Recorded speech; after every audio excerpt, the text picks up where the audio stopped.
திருத்தப்பட்ட வக்ஃப் மசோதா பார்லிமெண்டில் நாளை தாக்கல் செய்யப்பட உள்ளது. மசோதா மீது 8 மணி நேரம் விவாதம் நடத்த திட்டமிடப்பட்டுள்ளது. இந்த மசோதா வக்ஃப் நிறுவனங்களின் முன்னேற்றத்திற்காக உருவாக்கப்பட்டுள்ளது என பார்லி கூட்டுக்குழு தலைவர் ஜெகதாம்பிகா பால் தெரிவித்தார்.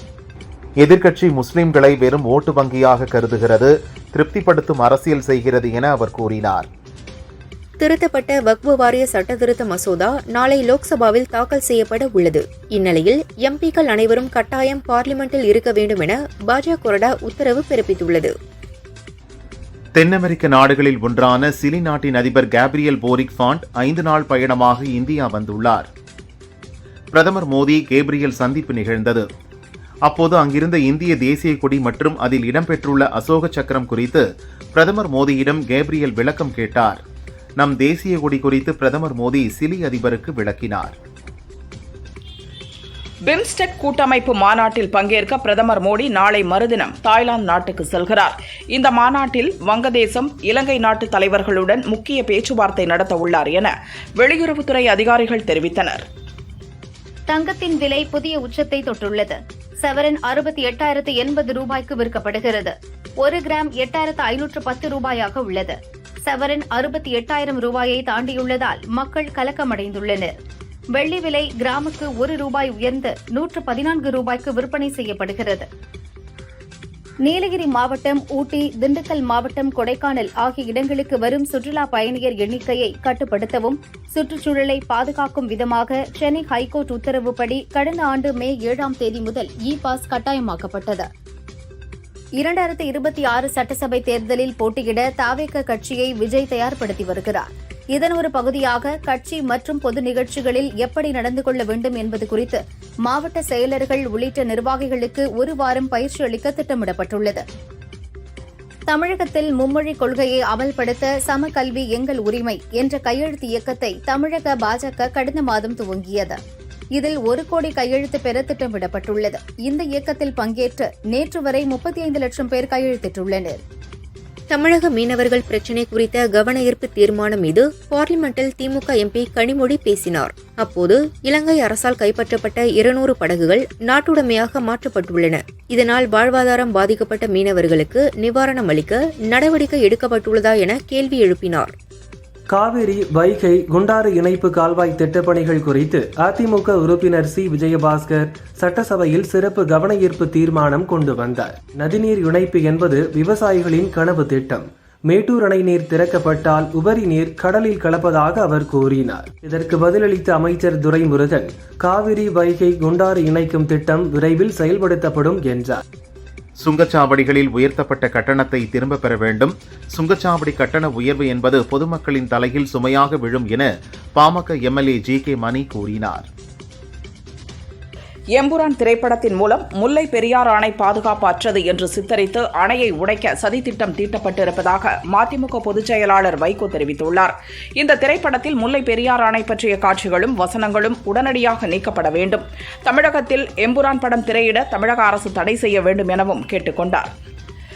டெல்லியில் வாங்கிய பலார் அறையை மறைக்க அண்ணாமலை ஏதாவது பேசி வருகிறார் என அமைச்சர் சேகர் பாபு விமர்சித்துள்ளார். ஆதி திராவிடர் விடுதிகளில் உணவு தரம் குறித்த கருத்தை ஏற்றுக்கொண்டு எங்கள் மாவட்டத்திற்குட்பட்ட பகுதிகளில் ஆய்வு மேற்கொள்வோம். அப்படி குறைகள் இருந்தால் உடனே தீர்க்கப்படும் எனவும் தெரிவித்தார்.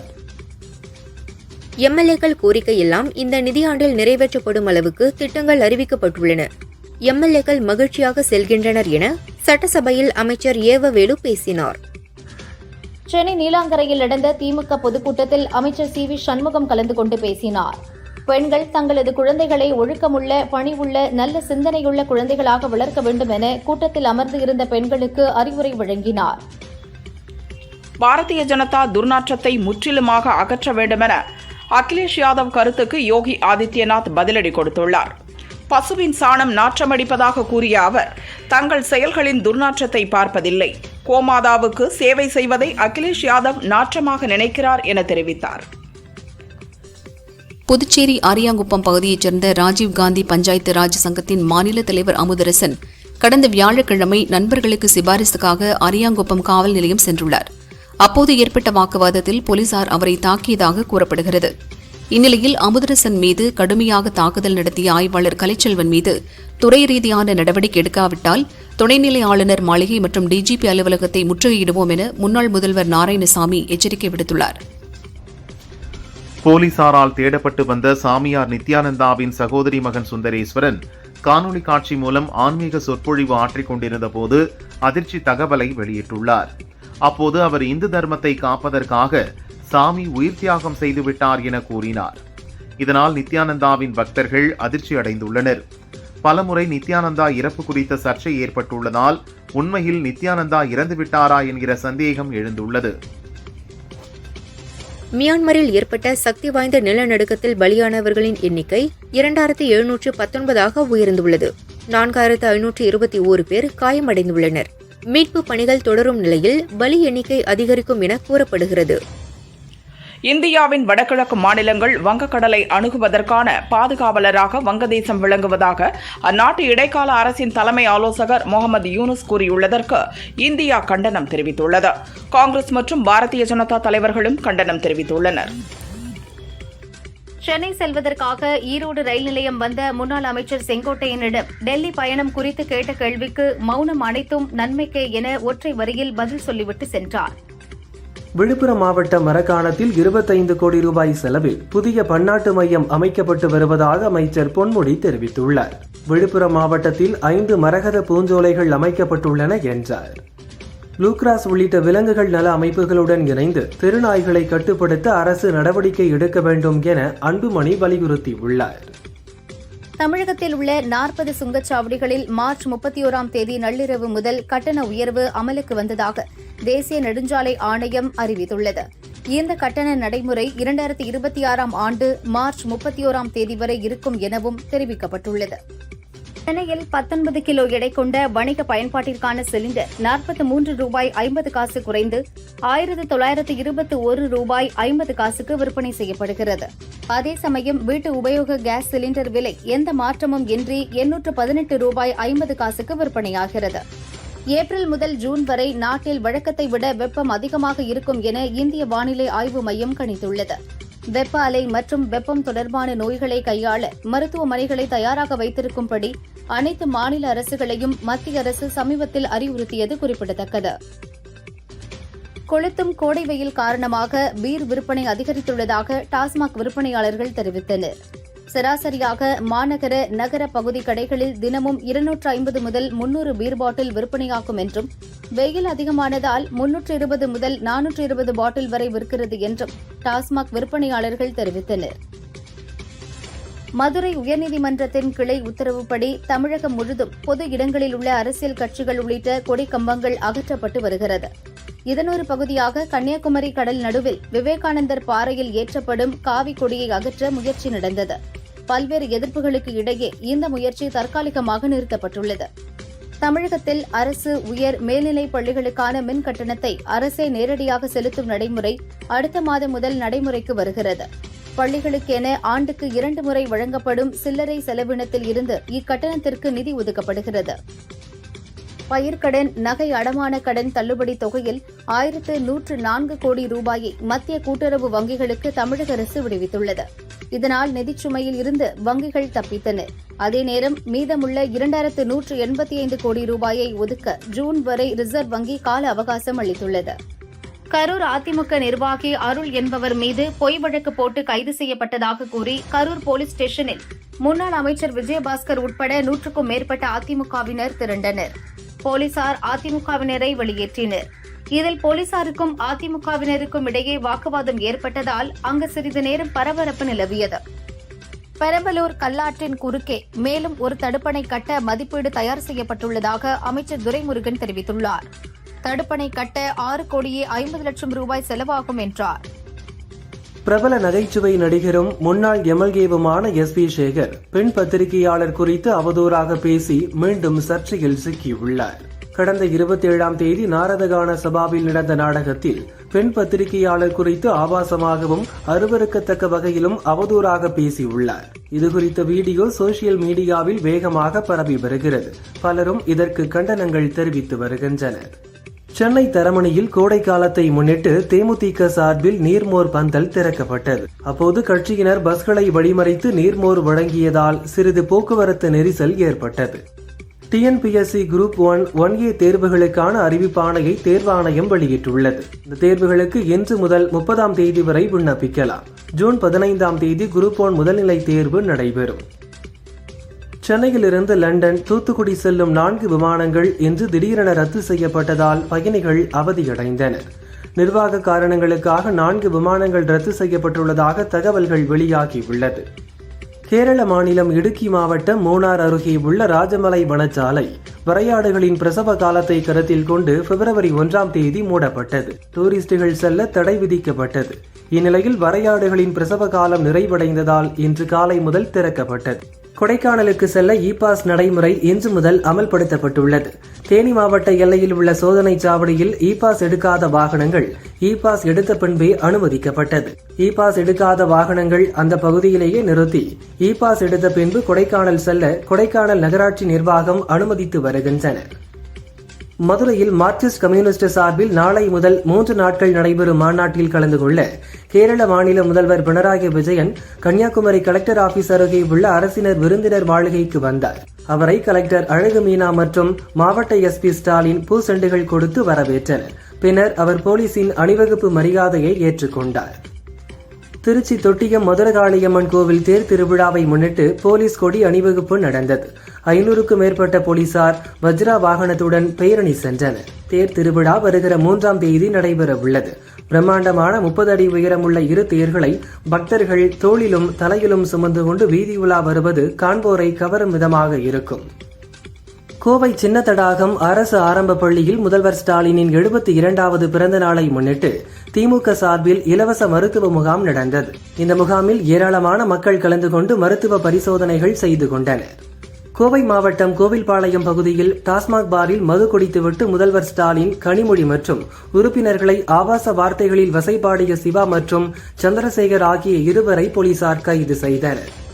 திண்டுக்கல் மாவட்டம் நத்தம் அருகே சாலை தடுப்பில் செங்கல் ஏற்றி வந்த லாரி மோதியது. இதில் டிரைவர் காயமடைந்தார். ஒத்தக்கடை பாட்சாக்கடை பிரிவு அருகே சாலை சென்டர் மீடியனில் ஒளிரும் பட்டைகள் இல்லாததால் இரவு நேரங்களில் வரும் வாகனங்கள் அடிக்கடி விபத்தில் சிக்கி வருகிறது. எனவே உடனடியாக சாலையை பிரிப்பதற்காக ஒளிரும் பட்டைகள் வைக்கப்பட வேண்டும் என பொதுமக்கள் கோரிக்கை விடுத்துள்ளனர். திருச்சி முசிறி சேலம் ரோட்டில் செல்வராஜ் என்பவருக்கு சொந்தமான மருந்து கடையில் மருந்து ஆய்வாளர்கள் ஆய்வு செய்தனர். அந்த மெடிக்கல் ஷாப்பில் கருக்கலைப்பு மாத்திரைகள் மருத்துவர்களின் பரிந்துரை இல்லாமல் விற்றதாக தெரியவந்தது. இதையடுத்து செல்வராஜுக்கு சம்மன் தரப்பட்டு மருந்து கடைக்கு சீல் வைக்கப்பட்டது. நூல் விலை ₹3 உயர்ந்ததை அடுத்து திருப்பூரில் பின்னலாடை ஏற்றுமதியாளர்கள் அதிர்ச்சியடைந்துள்ளனர். நூல் விலை உயர்வுக்கு முன்னதாக நிர்ணயிக்கப்பட்ட விலைக்கே ஆடைகளை வழங்க வேண்டும் என்பதால் பெரும் இழப்பை சந்திக்க நேரிடும் என ஏற்றுமதியாளர்கள் கலக்கமடைந்துள்ளனர். தமிழகத்தில் 40 சுங்கச்சாவடிகளில் இன்று நள்ளிரவு 12 மணி முதல் சுங்கக் கட்டணம் உயர்வு அமலுக்கு வருகிறது. இதன் மூலம் 5% முதல் 15% வரை கட்டணம் உயர உள்ளது. திருச்சி, கள்ளக்குடி சுங்கச்சாவடியில் இலகுரக வாகனங்களுக்கு ₹5, மிக கனரக வாகனங்களுக்கு ₹15 சுங்கக் கட்டணம் உயரவுள்ளது. கடலூர் மாவட்டம் பன்ருட்டி அருகே பட்டாம்பாக்கத்தில் கஞ்சா போதையில் சாலையில் செல்லும் வாகனங்களை வழிமறித்து இளைஞர்கள் சிலர் ரகளையில் ஈடுபடுவதால் மக்கள் அச்சமடைந்துள்ளனர். சம்பந்தப்பட்ட நபர்கள் மீது உரிய நடவடிக்கை எடுக்க வேண்டும் எனவும் வாகன ஓட்டிகள், பொதுமக்கள் கோரிக்கை விடுத்துள்ளனர். கடலூர் மாவட்டத்தில் போதைப் பொருட்களை கண்டறிய மோப்பநாய் வரவழைக்கப்பட்டுள்ளது. கடலூர் மாவட்ட எஸ்பி ஜெயக்குமார் ராக்கி என அதற்கு பெயரிட்டுள்ளார். மோப்பநாய்க்கு கோவை பயிற்சி மையத்தில் 6 மாதம் பயிற்சி அளிக்கப்பட உள்ளது. பயிற்சி முடிந்து மாவட்ட மோப்பநாய் படைப்பிரிவில் சேர்க்கப்பட்டு போதைப் பொருட்கள் பதிக்க வைக்கப்பட்டுள்ள இடங்களை கண்டுபிடிக்க போலீசாருக்கு உதவியாக சேர்க்கப்பட உள்ளது. திருவாரூர் மாவட்டம் பில்லூர் ஊராட்சிக்கு உட்பட்ட தேவூர் மாரியம்மன் கோயில் தெருவைச் சேர்ந்த கருணாகரன் என்பவருக்கு சொந்தமான ஆடு 2 குட்டிகளை ஈன்றது. அதில் ஒரு பெண் குட்டி பார்ப்பதற்கு வினோதமாக இருந்தது. அதற்கு ஆந்தையை போன்ற கண்கள் மற்றும் முக அமைப்பை கொண்டுள்ளது. தென்காசி காசி விஸ்வநாதர் உலகம்மன் கோயில் மகா கும்பாபிஷேக விழா வரும் ஏப்ரல் 7ஆம் தேதி நடைபெறவுள்ளது. கும்பாபிஷேக விழாவை முன்னிட்டு யாகசாலை அமைக்கும் பணிகள் துரிதமாக நடைபெற்று வருகிறது. யாகசாலை பூஜைகள் ஏப்ரல் 3ஆம் தேதி துவங்க உள்ளது. விழாவிற்கான ஏற்பாடுகளை விழாக்குழுவினர் செய்து வருகின்றனர். நீலகிரி மாவட்டம் கூடலூர் அருகே தொரப்பள்ளியில் உள்ள ரேஷன் கடையை அங்கு வந்த காட்டு யானை ஒன்று மீண்டும் இடித்து சேதப்படுத்தியது. கடையில் இருந்த அரிசி உள்ளிட்ட உணவுப் பொருட்களை தின்றது. ரேஷன் கடை முன் தூங்கிக் கொண்டிருந்த சுற்றுலாப் பயணிகள் 2 பேர் அதிர்ஷ்டவசமாக உயிர் தப்பினர். வெகு நேரமாக ஒரே இடத்தில் நின்றதால் அப்பகுதி மக்கள் அச்சமடைந்தனர். மதுரை மாவட்டம் உசிலம்பட்டியில் தமிழ்நாடு விவசாயிகள் பாதுகாப்பு சங்கம், உசிலம்பட்டி 58 கிராம கால்வாய் பாசன சங்கம், மக்கள் அதிகாரம் இணைந்து கண்டன ஆர்ப்பாட்டம் நடத்தினர். எம்புரான் திரைப்படத்தில் முல்லைப் பெரியாறு அணையால் பாதிப்பு ஏற்படும், அதனை இடிக்க வேண்டுமென உண்மைக்கு புறம்பான காட்சிகள் சித்தரிக்கப்பட்டுள்ளதாகவும் அதற்கு எதிர்ப்பு தெரிவித்தும் பிரச்சினையை தூண்டும் வண்ணம் உள்ள காட்சிகளையும் வசனங்களையும் நீக்க வலியுறுத்தினர். கோவை மாவட்டம் மாதப்பூர் ஊராட்சியில் புதிதாக கட்டப்படும் சாக்கடை பணியில் முறைகேடு நடப்பதாகவும் கட்டுமான பணிகள் சரிவர நடக்கவில்லை எனவும் கூறி அப்பகுதி மக்கள் சாலை மறியலில் ஈடுபட்டனர். சோமனூர் சூலூர் சாலையில் 2 மணி நேரம் போக்குவரத்து பாதித்தது. சூலூர் ஊராட்சி ஒன்றிய அதிகாரிகள் பேச்சுவார்த்தை நடத்தி சமாதானப்படுத்தினர். பொதுமக்கள் சாலை மறியலை கைவிட்டனர். கூடங்குளம் அடுத்த எஸ் புரம் பகுதியில் ஆகாச சாஸ்தா கோயில் உள்ளது. இங்கு மதியம் ஆளில்லாத நேரத்தில் மர்ம நபர் ஒருவர் கையில் சுத்தியலுடன் வந்து உண்டியலை உடைக்க முயற்சியில் ஈடுபட்டுள்ளார். உடைக்க முடியவில்லை. இக்காட்சி சிசிடிவியில் பதிவானது. சிசிடிவி காட்சியை வைத்து போலீசார் எஸ் புரத்தைச் சேர்ந்த பால்ராஜ் என்ற பெயிண்டரை கைது செய்து விசாரிக்கின்றனர். கோவை பாரதியார் பல்கலைக்கழகத்தில் ஆய்வறிக்கை சமர்ப்பிக்கும் கட்டண உயர்வுக்கு எதிர்ப்பு தெரிவித்தும் அத்தியாவசிய வசதிகள் செய்ததற்கு கோரியும் பல்கலைக்கழக நுழைவு வாயில் தரையில் அமர்ந்து மாணவர்கள் போராட்டத்தில் ஈடுபட்டனர். கோவை மாவட்டத்தில் பொதுமக்கள் தவறவிட்ட மற்றும் திருட்டு போன 54 லட்சம் மதிப்பிலான 304 செல்போன்களை அதன் உரிமையாளர்களிடம் கோவை சூப்பரண்ட் அலுவலகத்தில் வைத்து கோவை எஸ்பி கார்த்திகேயன் ஒப்படைத்தார். பண்ணை வீடுகள் உள்ள பகுதிகளில் சிசிடிவி கேமராக்கள் பொருத்தவும், தோட்டம் நிறைந்த பகுதிகளில் ரோந்து பணிகளை அதிகரிக்கவும் அறிவுறுத்தப்பட்டுள்ளதாக தெரிவித்தார். திருச்சியில் 290 கோடி ரூபாயில் அமையவுள்ள நூலகத்திற்கு காமராஜர் பெயர் சூட்டப்படும் என முதல்வர் ஸ்டாலின் அறிவித்துள்ளார். கோவையில் தந்தை பெரியார், சென்னையில் அறிஞர் அண்ணா, மதுரையில் கலைஞர் நூலகத்தை போன்று திருச்சியில் காமராஜர் பெயரில் நூலகம் அமைக்கப்படும் என்றார். கடந்த 4 ஆண்டுகளில் 1584 உயர்மட்ட பாலங்கள் கட்டப்பட்டுள்ளதாக நெடுஞ்சாலைத்துறைகள் மானிய கோரிக்கை மீதான விவாதத்திற்கு அமைச்சர் ஏவா வேலு பதிலளித்தார். கடந்த 4 ஆண்டுகளில் 8.72 லட்சம் மரக்கன்றுகள் நடப்பட்டுள்ளதாக கூறினார். காஞ்சிபுரம் மாவட்டத்தில் மதுவிலக்கு குற்ற வழக்குகளில் சிக்கிய வாகனங்கள் 2.41 லட்சம் ரூபாய்க்கு ஏலம் விடப்பட்டது. கோவை மாவட்டம் பொள்ளாச்சி அருகே நாட்டுக்கல் பாளையம் கிராமத்தில் தனியார் விவசாய தோட்டத்தில் அனுமதியின்றி கிராவல் மண் எடுத்த 2 டிப்பர் லாரிகள் ஜேசிபி இயந்திரத்தை பொள்ளாச்சி வட்டாட்சியர் வாசுதேவன் மடக்கி பிடித்து பறிமுதல் செய்தார். லாரிகளை நிறுத்திவிட்டு தப்பி ஓடிய 3 டிரைவர்களை போலீசார் தேடி வருகின்றனர். தேனி கலெக்டரிடம் தமிழ்நாடு கனரக வாகன ஓட்டுநர் சங்கத்தினர் கோரிக்கை மனு அளித்தனர். அதில் தேனி மாவட்ட கிரஷர்களில் இருந்து கனிம வளங்களை ஏற்றிச் செல்லும் டிரைவர்கள் மீது வழக்கு பதிவு செய்து அபராதம் விதிக்கப்படுவதால் டிரைவர்களின் வாழ்வாதாரம் கடுமையாக பாதிக்கப்படுவதாக புகார் தெரிவித்தனர். பாஸ் விதிமுறைகளை முறைப்படுத்த கோரிக்கை வைத்தனர். திருச்சி திருவானைக்காவல் கோயில் யானை அகிலா கோடை வெயிலில் இருந்து தற்காத்துக் கொள்ளவும் வெயிலை சமாளிக்கவும் ஏதுவாக கோயில் வளாகத்தில் யானைக்காக கட்டப்பட்ட நீச்சல் குளத்தில் குளித்தது. தண்ணீர் பம்பில் பாய்ந்து வரும் தண்ணீரை உடலில் பீச்சி அடித்தும் ஷவரில் உற்சாகமாக குளித்தும் உடலை குளிர்வித்துக் கொண்டது. திருப்பூர் மாவட்டம் பல்லடம் அருகே பருவாய் கிராமத்தை சேர்ந்தவர் வித்யா. கோவை அரசு கல்லூரியில் முதுகலை பட்டம் பயின்று வந்துள்ளார். அதே கல்லூரியில் படிக்கும் வெண்மணி என்பவரும் வித்யாவும் 3 ஆண்டுகளாக காதலித்து வந்துள்ளனர். இவர்களது காதலுக்கு வித்யாவின் வீட்டில் சம்மதிக்கவில்லை. இந்நிலையில் வித்யா வீட்டில் இறந்து சடலமாக கிடந்துள்ளார். காதலியின் சாவில் மர்மம் உள்ளதாக காமநாயக்கன் பாளையம் போலீசில் வெண்மணி புகார் அளித்துள்ளார். வித்யா ஆணவ கொலை செய்யப்பட்டாரா என போலீசார் விசாரிக்கின்றனர். தேனி மாவட்டம் ஆண்டிப்பட்டி அருகே உள்ள நீரார்பட்டியை சேர்ந்த ராஜசேகர் ஆண்டிப்பட்டியில் வேறு சமூகத்தைச் சேர்ந்த பெண்ணை காதலித்து திருமணம் செய்து கொண்டார். கலப்பு திருமணம் செய்ததால் கிராம மக்கள் ஊரை விட்டு ஒதுக்கி வைத்ததாக கூறப்படுகிறது. ராஜசேகர் தனது குடும்பத்தினருடன் ஆண்டிப்பட்டியில் குடியேறினார். நீரார்பட்டியில் வசிக்க நடவடிக்கை எடுக்குமாறும் கூறி காவல்துறையினரிடம் புகார் கொடுத்துள்ளனர். புதுக்கோட்டை மாவட்டம் பொன்னமராவதி அருகே மதுபான பாரில் உள்ள ஊழியர் 24 மணி நேரமும் இங்கே மது கிடைக்கும், எப்போது வேண்டுமானாலும் மது வாங்கிச் செல்லலாம் என்று கூறும் வீடியோ வெளியாகி அதிர்ச்சியை ஏற்படுத்தியுள்ளது. சட்டவிரோதமாக மது விற்பனை செய்பவர்கள் மீது கடுமையான நடவடிக்கை எடுக்க வேண்டும், சட்டவிரோத மது விற்பனைகளை கட்டுப்படுத்த வேண்டும் என சமூக ஆர்வலர்கள் கோரிக்கை வைக்கின்றனர். திண்டுக்கல் அரசு மருத்துவமனையில் பணியாளர்கள் மற்றும் சிகிச்சைக்கு வரும் நோயாளிகள் அவர்களின் உறவினர்களின் வாகனங்களுக்கு பாதுகாப்பு இல்லாத சூழல் ஏற்பட்டுள்ளது. மருத்துவமனை பணியாளர் ஒருவரின் வாகனத்தை மர்ம நபர்கள் திருடிச் சென்றுள்ளனர். அதன் சிசிடிவி காட்சி தற்போது வெளியாகியுள்ளது. 100 நாள் வேலை திட்டத்தில் 5 மாதங்களாக ஊதியம் வழங்காததை கண்டித்து தமிழ் மாநில விவசாய தொழிலாளர் சங்கத்தினர் அவிநாசி ஊராட்சி ஒன்றிய அலுவலகம் முன்பு ஆர்ப்பாட்டத்தில் ஈடுபட்டனர். மத்திய அரசை கண்டித்து முழக்கமிட்டனர். இந்த ஆர்ப்பாட்டத்தில் 100க்கும் மேற்பட்டோர் கலந்து கொண்டனர். திருவாரூர் அரசு மருத்துவமனையில் பணியாற்றும் தூய்மை பணி மற்றும் பாதுகாப்பு பணியாளர்கள் கலெக்டரிடம் மனு அளித்தனர். அதில் குறைந்தபட்ச மாத ஊதியமாக 18,000 ரூபாய் வழங்க வேண்டும், வார விடுமுறை வழங்க வேண்டும் என்பன உள்ளிட்ட கோரிக்கைகள் முன்வைக்கப்பட்டிருந்தன. திருவண்ணாமலை செய்யாறு அருகே போதை ஊசி போட்டுக்கொள்ள மறுத்த இளைஞர் கொலை செய்யப்பட்டு உள்ளதாக வரும் செய்தி அதிர்ச்சி அளிக்கிறது. திமுக அரசு போதைப் பொருளை ஒழிக்க ஆபரேஷன் 2O, 3O, 4O என போட்டதை தவிர ஆக்கப்பூர்வமாக ஒரு துரும்பை கூட கிள்ளி போடவில்லை என எதிர்க்கட்சித் தலைவர் பழனிசாமி தெரிவித்தார். முதல்வர் ஸ்டாலின் விளம்பர ஷூட்டில் தோன்றி போதையின் பாதையில் யாரும் செல்ல வேண்டாம் என்று வசனம் பேசினால் மட்டும் போதாது, போதைப் பொருள் புழக்கத்தை ஒழிக்க வேண்டும் என அவர் கூறினார். கோவை மாவட்டம் மேட்டுப்பாளையம் அருகே கல்லாரில் இ-பாஸ் வாகன சோதனை சாவடியை நீலகிரி கலெக்டர் ஆய்வு செய்தார். நீலகிரிக்கு வரும் வாகனங்களை இ-பாஸ் உள்ளதா என கண்காணிக்க தானியங்கி ஸ்கேனர் வசதியை பயன்படுத்த திட்டமிடப்பட்டுள்ளதாகவும், இதனால் வாகனங்கள் காத்திருக்கும் நிலை தவிர்க்கப்படும் எனவும் தெரிவித்தார். திருப்பதி ரயில் நிலையம் புனரமைக்கும் பணி 300 கோடி ரூபாய் மதிப்பீட்டில் நடக்கிறது. மே மாதம் தெற்கு நுழைவாயில் பணிகள் முடிக்கப்பட்டு பயணிகளின் பயன்பாட்டிற்கு கொண்டுவரப்படும் என இயக்குநர் சத்யநாராயணா தெரிவித்தார். எம்புரான் திரைப்படத்திற்கு தடை விதிக்க கோரியும் தயாரிப்பாளர் கோகுலம் சிட்பண்ட்ஸ் கோபாலனை கைது செய்ய வலியுறுத்தியும் பொள்ளாச்சி புதிய திட்ட சாலையில் உள்ள கோகுலம் சிட்பண்ட்ஸ் முன்பு தமிழக அனைத்து விவசாயிகள் சங்கத்தினர் கண்டன ஆர்ப்பாட்டம் நடத்தினர். திருவண்ணாமலை மாவட்டம் பாளையம் கிராமத்தைச் சேர்ந்த 4 மாணவிகள் சதுப்பேரி கிராமத்தில் உள்ள பழைய கிணற்றில் நீச்சல் பழக இறங்கியதாக கூறப்படுகிறது.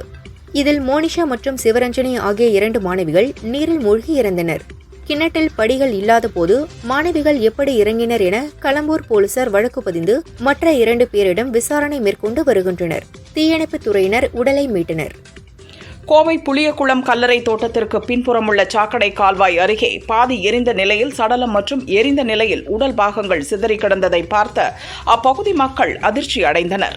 இங்கு இறந்தவர்களின் உடல் எரிக்கப்பட்டு கிடக்கிறதா, இல்லை யாரேனும் கொலை செய்து உள்ளனரா அல்லது வேறு ஏதேனும் காரணமா என்ற சந்தேகம் எழுந்துள்ளது. இதுகுறித்து போலீசார் விசாரிக்கின்றனர். தேனி மாவட்ட கட்டுமான மற்றும் அமைப்பு சாரா தொழிலாளர் நலச்சங்கத்தினர் கலெக்டரிடம் கோரிக்கை மனு அளித்தனர். அதில் கேரளாவிற்கு 90% கனிம வளங்கள் ஏற்றுமதி செய்யப்படுவதால் தேனி மாவட்டத்தில் எம்சாண்ட், ஜல்லி உள்ளிட்டவை விலை உயர்ந்து கட்டுமான தொழில் கடுமையாக பாதிக்கப்பட்டு அதன் தொழிலாளர்களின் வாழ்வாதாரம் பாதிக்கப்பட்டுள்ளது. பழைய விலைக்கும் மணல் விற்பனை செய்ய வேண்டும் என்ற கோரிக்கையை வலியுறுத்தினர். விழுப்புரம் மாவட்டம் தென்மாதேவி சுங்கச்சாவடி அருகே காரில் கடத்தி வரப்பட்ட 3 லட்சம் ரூபாய் மதிப்பிலான குட்கா பொருட்களை போலீசார் பறிமுதல் செய்தனர். கடத்தலில் ஈடுபட்டதாக ராமச்சந்திரன் என்பவரை கைது செய்த போலீசார் சந்திரன் மற்றும் வெங்கடேசன் ஆகியோரை தேடி வருகின்றனர். திருப்பத்தூர் மாவட்டம் ஜோலார்பேட்டை ரயில் நிலையம் போலீசார் நடத்திய அதிரடி சோதனையில் கேட்பாரற்று கிடந்த 25 கிலோ கஞ்சா மற்றும் குட்கா பொருட்களை போலீசார் கைப்பற்றினர். இந்த கஞ்சா கடத்தல் சம்பவத்தில் ஈடுபட்ட நபர்கள் யார், எந்த பகுதியைச் சார்ந்தவர் என போலீசார் வழக்கு பதிவு செய்து விசாரணை மேற்கொண்டு வருகின்றனர். சென்னை வியாசர்பாடியில் சிறுவன் ஓட்டி வந்த கார் கவிழ்ந்து விபத்துக்குள்ளானது. இந்த சம்பவம் குறித்து புளியந்தோப்பு போக்குவரத்து புலனாய்வு போலீசார் விசாரிக்கின்றனர். கோவையில் வேலையை விட்டு நிறுத்தியதால் ஆத்திரமடைந்த வக்கீல் ரவிக்குமார் என்பவர் ரியல் எஸ்டேட் உரிமையாளர் முரளிதரன் என்பவர் வீட்டில் பெட்ரோல் குண்டு வீசுவதாக கொலை மிரட்டல் விடுத்துள்ளார். முரளிதரன் அளித்த புகாரின் பேரில் சிசிடிவி காட்சிகளை வைத்து சரவணம்பட்டி போலீசார் ரவிக்குமாரை தேடி வருகின்றனர். புனேயில் இருந்து போதை மாத்திரை வாங்கி வந்து ஸ்ரீபெரும்புதூரில் விற்பனை செய்த 6 வாலிபர்கள் கைதாகினர். போதை மாத்திரைகளை பறிமுதல் செய்த போலீசார் அவர்களை நீதிமன்றத்தில் ஆஜர்படுத்தி சிறையில் அடைத்தனர். காஞ்சிபுரம் அருகே மது போதையில் அதிவேகமாக சொகுசு கார் சாலையோரம் பைக்கில் சென்ற பாமக பிரமுகர் சுதாகர் மீது மோதியது. இந்த விபத்தில் அவர் சம்பவ இடத்திலேயே பலியானார். மது போதையில் வாகனத்தை ஓட்டிய பிரபல செல்போன் கடை உரிமையாளர் கைதானார். வேலூர் மாவட்டம் குடியாத்தம் பார்வதிபுரம் கிராமத்தில் ஓய்வு பெற்ற தொல்லியல் துறை அலுவலர் செல்வராஜ் மற்றும் அவர் மனைவி விஜயகுமாரி 2 மகன்களுடன் வசித்து வருகின்றார். இரவு வீட்டுக்குள் நுழைந்த மர்ம நபர் விஜயகுமாரியின் கழுத்தில் இருந்த தங்கச் செயினை அறுக்க முயற்சி செய்துள்ளார். அப்போது கண்விழித்துக் கொண்ட விஜயகுமாரி கூச்சலிட்டார். மகன் கணேசன், தாய் விஜயகுமாரி இருவரும் அந்த மர்ம நபரை பிடிக்க முயன்றனர். அப்போது மர்ம நபர் மறைத்து வைத்திருந்த கத்தியால் இருவரின் கையை வெட்டியுள்ளார். உடனடியாக அந்த மர்ம நபரை அறையிலிருந்து வெளியே தள்ளி கதவை பூட்டினர். மேலும் அந்த மர்ம நபர் இவர்களை கொலை செய்யும் நோக்கத்துடன் கையில் வைத்திருந்த கத்தியால் கதவினை திறக்க முயற்சி செய்துள்ளார். பின்னர் அக்கம் பக்கத்தினர் வந்ததும் தப்பிவிட்டான். குடியாத்தம் போலீசார் விசாரிக்கின்றனர். ரயில்வேயின் முக்கிய செயல்திறன் தரவரிசையில் பாலக்காடு ரயில்வே கோட்டம் முதலிடம் பிடித்துள்ளது. பயணியரின் பாதுகாப்பு, வருவாய், செலவு கட்டுப்பாடு மற்றும் நேரம் தவறாமை போன்ற காரணிகளின் அடிப்படையில் ரயில்வே கோட்டங்கள் தரவரிசைப்படுத்தப்பட்டுள்ளது. இதில் 5ஆம் இடத்தில் இருந்து பாலக்காடு ரயில்வே கோட்டம் தற்போது முதலிடத்தை பிடித்துள்ளதாக பாலக்காடு ரயில்வே கோட்டம் தெரிவித்துள்ளது. குஜராத்தின் பனஸ்கந்தா மாவட்டம் தீஷா நகர் தொழிற்பேட்டையில் உள்ள பட்டாசு ஆலையில் பயங்கர வெடி விபத்து ஏற்பட்டது. பட்டாசுகள் வெடித்து சிதறியதில் கட்டடங்கள் தரைமட்டமாகின. இந்த வெடி விபத்தில் உடல் சிதறியும் கட்டட இடிபாடுகளில் சிக்கியும் 13 பேர் பலியானார்கள். 4 பேர் படுகாயமடைந்தனர். இன்னும் சில தொழிலாளர்கள் இடிபாடுகளில் சிக்கி இருக்கலாம் என்றும் பலி எண்ணிக்கை உயரலாம் என்றும் அஞ்சப்படுகிறது. பஞ்சாபின் ஜலந்தர் மாவட்டத்தில் உள்ள குளோரியன் வெஸ்டம் சர்ச் பாதிரியாராக இருப்பவர் பஜிந்தர் சிங், வயது 42. பாதிரியார் பாலியல் ரீதியாக தொல்லை தந்தார் என கடந்த பிப்ரவரி மாதம் 28ஆம் தேதி ஒரு பெண் போலீசில் புகார் கொடுத்தார். போலீசார் கைது செய்து விசாரித்தனர். நீதிமன்றத்தில் ஆஜர்படுத்தினர். பஜிந்தர் சிங் குற்றவாளி என அறிவித்து ஆயுள் தண்டனை விதித்து நீதிபதிகள் உத்தரவிட்டனர். உத்தரப்பிரதேச அரசின் புல்டோசர் நடவடிக்கை சட்டவிரோதமானது, மனிதநேயமற்ற நடவடிக்கை என சுப்ரீம் கோர்ட் கூறியுள்ளது. பாதிக்கப்பட்டவர்கள் வீடுகளை இழந்துள்ளனர். அவர்களுக்கு தலா 10 லட்சம் ரூபாய் வழங்க வேண்டும். ஒரே வழி இதுதான். இதனால் உரிய விதிமுறைகளை பின்பற்ற வேண்டும் என்ற எண்ணம் அதிகாரிகளுக்கு வரும் என தெரிவித்துள்ளது. பங்குனி உத்திர ஆராட்டு திருவிழா நாளை கொடியேற்றத்துடன் தொடங்குகிறது. இதையொட்டி இன்று சபரிமலை ஐயப்பன் கோவில் நடை திறக்கப்படுகிறது. தொடர்ந்து சித்திரை மாத பூஜை மற்றும் விஷு பண்டிகை முன்னிட்டு 18ஆம் தேதி வரை சபரிமலை ஐயப்பன் கோவில் திறந்திருக்கும் சிறப்பு பூஜைகள் நடைபெறும். நெல்லை நெல்லையப்பர் கோவில் பங்குனி உத்திர திருவிழா கொடியேற்றத்துடன் விமரிசையாக தொடங்கியது. இதில் திரளான பக்தர்கள் பங்கேற்று சுவாமி தரிசனம் செய்தனர். விழாவில் சிகர நிகழ்ச்சியாக சுவாமி நெல்லையப்பர் ஆயிரங்கால் மண்டபம் எழுந்தருளி பாண்டிய மன்னருக்கு செங்கோல் வழங்கும் விழா பங்குனி உத்திர திருநாள் அன்று நடைபெறும். தஞ்சாவூர் மாவட்டம் பாபநாசம் வங்காரம்பேட்டை 108 சிவாலயம் வீரமகா காளியம்மன் கோயில் 56ஆம் ஆண்டு திருநடன திருவிழா மற்றும் படுகளம் பார்த்தல் நிகழ்ச்சி விமரிசையாக நடைபெற்றது. வீதிகளில் நடனமாடி வந்த காளியம்மனை அப்பகுதி மக்கள் தங்கள் இல்லங்களில் அமர வைத்து பழங்கள், இளநீர், மாவிளக்கு வைத்து தீபாராதனை காண்பித்து வழிபட்டனர். தஞ்சையில் 1000 ஆண்டுகளுக்கு மேலாக நடைபெற்று வரும் பாரம்பரிய விழாவான பச்சைக்காளி பவளக்காளி திருவிழா வெகு சிறப்பாக துவங்கியது. இரு காளிகளும் தனித்தனியாக ஒவ்வொரு வீட்டிற்கும் நேரடியாக சென்று மக்களுக்கு திருநீர் பூசி ஆசி வழங்கினர். தேனி மாவட்டம் கண்டமனூர் உஜ்ஜயினி மாகாளியம்மன் கோயில் பங்குனி விழாவை முன்னிட்டு சுமங்கலி மற்றும் கன்னிப் பெண்கள் 500க்கும் மேற்பட்டோர் மழை வேண்டி பால் குடங்களை சுமந்து வந்து நேர்த்திக்கடன் செலுத்தினர். தொடர்ந்து நடத்தப்பட்ட மகா தீபாராதனை நிகழ்ச்சியில் ஏராளமானோர் வழிபட்டனர். பங்குனி கிருத்திகையை முன்னிட்டு வல்லக்கோட்டை முருகன் கோயிலில் பக்தர்கள் 2 மணி நேரம் காத்திருந்து தரிசனம் செய்தனர். மியான்மரில் பேரழிவை ஏற்படுத்திய நிலநடுக்கத்திற்கு பிறகு ஜப்பானில் பசிபிக் கடற்கரையில் மெகா நிலநடுக்கம் ஏற்பட 80% வாய்ப்புள்ளதாக ஜப்பான் அரசு எச்சரிக்கை விடுத்துள்ளது. மெகா நிலநடுக்கம் ஏற்பட்டால் 3 லட்சம் மக்கள் உயிரிழக்கக்கூடும் எனவும் அறிவிப்பை வெளியிட்டுள்ளது. இந்த நிலநடுக்கமானது உடனடியாக ஏற்படுவதற்கு எந்த சாத்தியக்கூறும் இல்லை எனவும் தெரிவிக்கப்பட்டுள்ளது. சென்னையில் நடந்த Brazil legends India all stars கால்பந்து போட்டி குறித்து கருத்து தெரிவித்துள்ள ரொனால்டினோ, எப்போதும் பாசத்துடன் அரவணைத்து வரவேற்கும் நாட்டிற்கு மீண்டும் சென்றது மிகவும் மகிழ்ச்சி. கால்பந்து போட்டிக்கு வந்து உற்சாகமளித்த அனைவருக்கும் நன்றி என கூறியுள்ளார். புஷ்பா 2 படத்திற்கு அடுத்ததாக அட்லி இயக்கத்தில் அல்லு அர்ஜுன் ஒரு படத்தில் நடிக்கிறார். ஏப்ரல் 8 அல்லு அர்ஜுனின் பிறந்த நாளில் அறிவிப்பு வெளியாகிறது.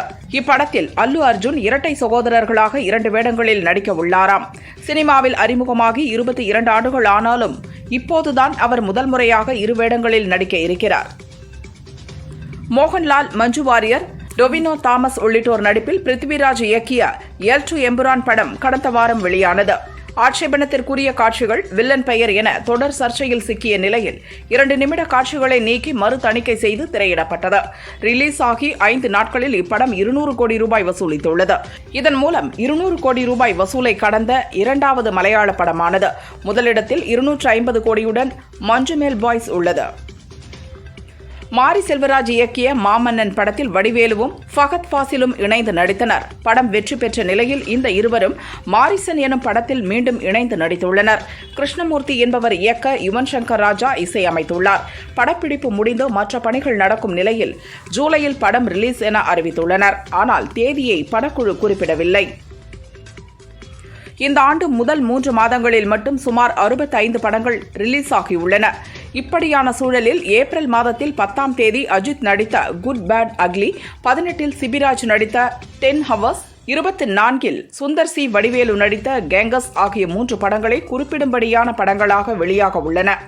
அதேபோல் ஏப்ரல் 18இல் விஜய் நடித்து வெளியான சச்சின் படம் ரீரிலீஸ் ஆகிறது. அஜித் படத்தின் மீதான எதிர்பார்ப்பு, பிரீமியர் லீக் கிரிக்கெட் தொடர் ஆகியவையே இம்மாதம் குறைவான படங்கள் வெளியாக காரணம் என்கின்றனர்.